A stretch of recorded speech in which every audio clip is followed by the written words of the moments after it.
Почитувани медиуми, почитувани граѓани, дозволете прво на почеток да ве повикам на едноминутно молчење во чест на 8 загинати бранители, припадници на специјалните единици на Министерството за внатрешни работи, кои својот живот го изгубија во антитерористичката акција на 9 мај 2015 година во Куманово, бранејќи го нашиот град, нашите семејства, нашите деца од терористичката групација.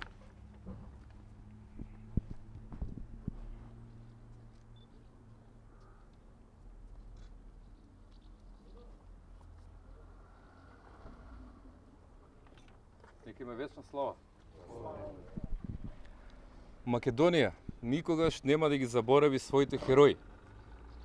Жарко Кузмановски, Ненад Серафимовски, Сашо Самојловски, Бобан Ивановиќ, Горан Илиевски, Исамедин Османи, Љубиша Аранđеловиќ и Горан Стојменовиќ ќе останат за секогаш врежани во македонската колективна меморија, како луѓе кои несебично се ставија во одбрана на својата татковина и заштита на уставниот поредок на Република Македонија.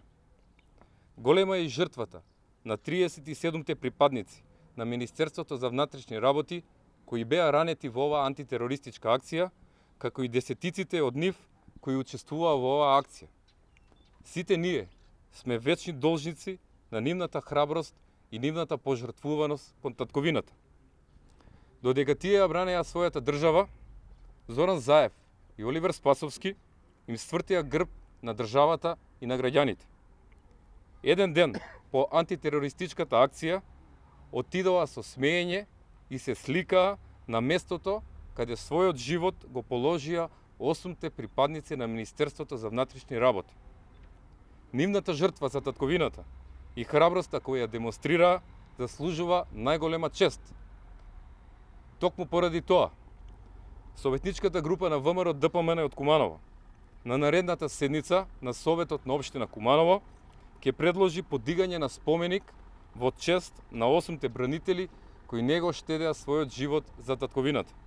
Ги повикуваме и советниците на Социјалдемократскиот сојуз и градоначалникот Максим Димитриевски да излезат од партиската рамка и да го поддржат овој предлог за Република Македонија и за незините храбри синови кои го ставија својот живот овдека.